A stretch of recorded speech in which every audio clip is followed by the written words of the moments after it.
Welcome to this episode of the Sports Detective Podcast Show. My name is James Williams, and today Marcus Freeman is making Brian Kelly look like the worst head coach of all time.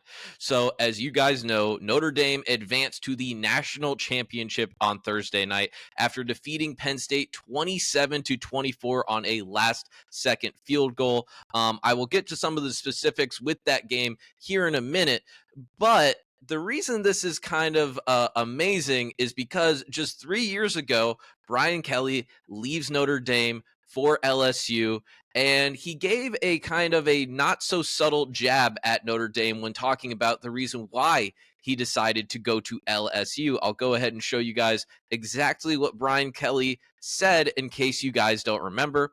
Nicole Auerbach conveniently tweeted this out last night. This is what Brian Kelly had to say. I want to be in an environment where I have the resources to win a national championship, Brian Kelly said in April 2022 after leaving Notre Dame for LSU. Notre Dame will play in the national championship in 11 days. I think it might be 10 now. LSU has not made the college football playoff since Brian Kelly took over. Wow. Can't compete for a national championship. Marcus Freeman's in that game in year 3. Now, it still remains to be seen if Notre Dame can actually win a national championship. They'll either have to beat Ohio State or Texas.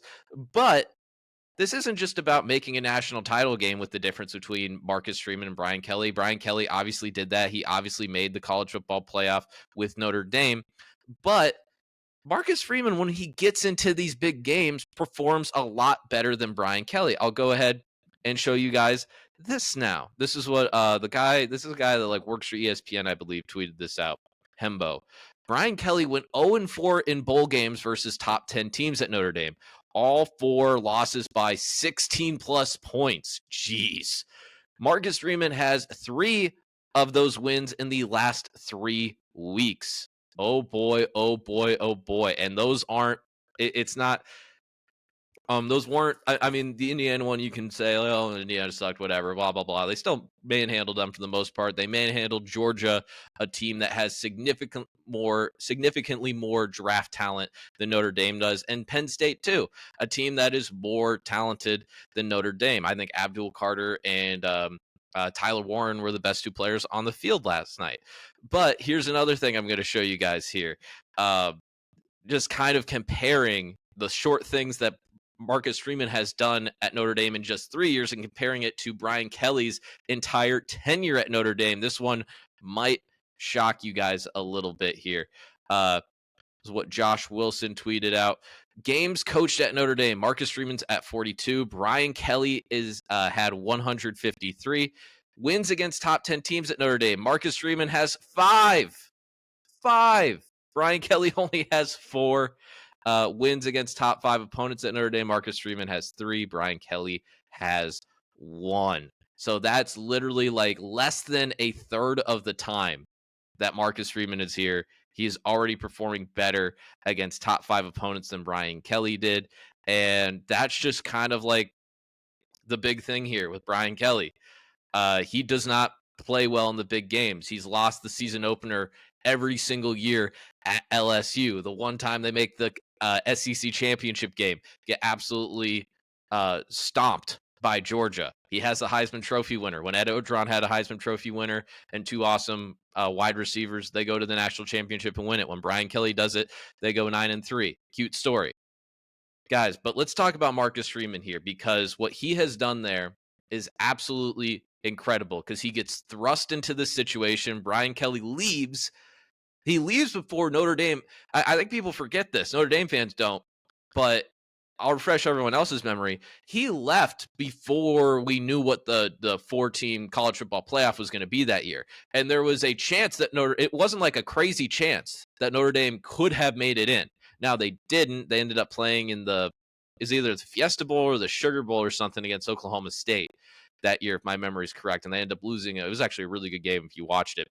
But instead of Notre Dame going like, hey, let's go out and let's try and find some other coach. Let's go and find a Luke Fickell. Let's go and find a Matt Campbell. Let's go and find another coach. They decided to say, no, let's take a chance on this young guy who's like 35 years old, to lead our program. All of the team likes it, and he seems like a really nice guy.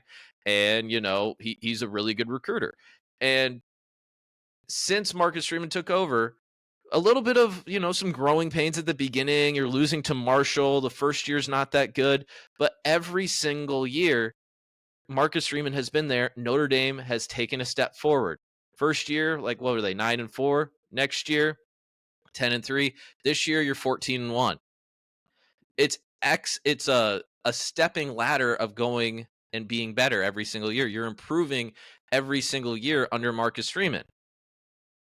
And hey, man, this isn't just a thing too where it's like, oh, well, Marcus Freeman is, I mean, I think he's been recruiting better than Brian Kelly, even though it's maybe not like insanely better, but it is better than Brian Kelly. But part of the reason that they are winning is because he has built a culture here that it's a next man up mentality. Guys, in the game last night, they had 5 starters get hurt with injuries in the first half. Riley Leonard got knocked out. Bo Collins, Rocco Spindler, Anthony Knapp, Adon Scholler. All those guys got hurt in the first half. Did not matter. They came back in the second half, tied it up. They had 2 terrible pass interference calls go against them when they picked off Drew Aller. The stat sheet says that Drew Aller only threw 1 interception. He actually threw 3. So every single way that Notre Dame had a chance where it's like, oh, someone's hurt. Quarterback's hurt. Oh, penalty didn't go our way. This, that, or the other. Riley Leonard throws an interception. Every single time Notre Dame had adversity in that game, they came back and they answered the bell. Guys, Notre Dame against Georgia. Notre Dame on their roster has 1 5-star. Georgia has 14. Notre Dame manhandled them, beat them up whenever they play, whoever they play in the national championship game. Ohio State has like 15 5-stars. Texas has 11. Marcus Freeman's a hell of a coach, but there's no way to slice and dice it now. We'll see. I think you'd have a better chance against Texas because Texas has a way of not showing up sometimes. And they're kind of like, it's kind of like, what version of Texas are you going to get? And if Ohio State keeps going on that heater that they're on right now, where Will Howard's just looking like 2019 Joe Burrow and every receiver's just open by like 30 yards. But another thing too, Penn State last night, I know they don't have receivers comparable to like Ohio State, but they didn't have a receiver catch any passes. It was all tight ends and running backs. That is good coaching. That is good defensive strategy from Marcus Freeman. He's one of the best coaches in the country. It's top 5 now, no debate. Top 5.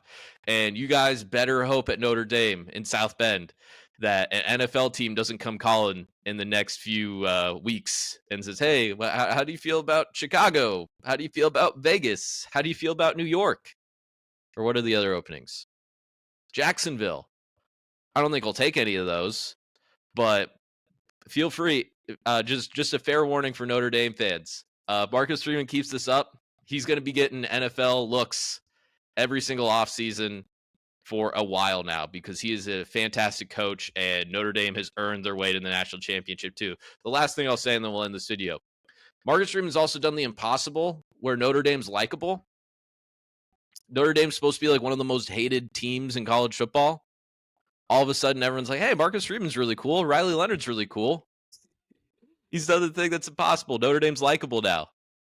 And he's a good face of it. You guys lucked into Marcus Freeman. Lucked into him. Hey, sometimes it's a lesson for college football. And maybe the sport has changed now because the universities are going to be starting paying players starting next season. But just a lesson to other people out there. Sometimes the splashy hire isn't the best hire. Brian Kelly, maybe not the best hire for LSU. Lincoln Riley, maybe not the best hire for USC. Jonathan Smith, maybe not the best hire for Michigan State. They paid a lot of money for him. Maybe sometimes you have to pick the right guy instead of the one that's going to catch the most headlines and it's going to cost the most money. Sometimes wallets don't always pay for championships. They can help you get a lot of the way there, but you need an awesome coach to help elevate your team, elevate your roster to get you in a position there. And that's exactly what Marcus Freeman's done at Notre Dame the last 3 years. And he's gotten better every single year. Props to Notre Dame. Props to Marcus Freeman. I think it's kind of picking between like the less of like 3 evils at this time because I'm recording this before Texas, Ohio State. But don't you feel like you'd have to pick Notre Dame? Now, maybe in 5 years you feel differently if Notre Dame starts having more success and their fans start getting more, annoying, which will probably happen. But, hey, man, props to Notre Dame. That's going to do it for this video here today. Thank you for watching. If you like this video, hit that like button, hit subscribe if you haven't done so already. That's the #1 way to help support the show. It costs you absolutely $0, and it helps get this video recommended to more people and more recommended to you every other time we post videos. So please leave a comment what you thought. That helps push us out in the algorithm even more. And thank you for watching. I'll talk to you next time.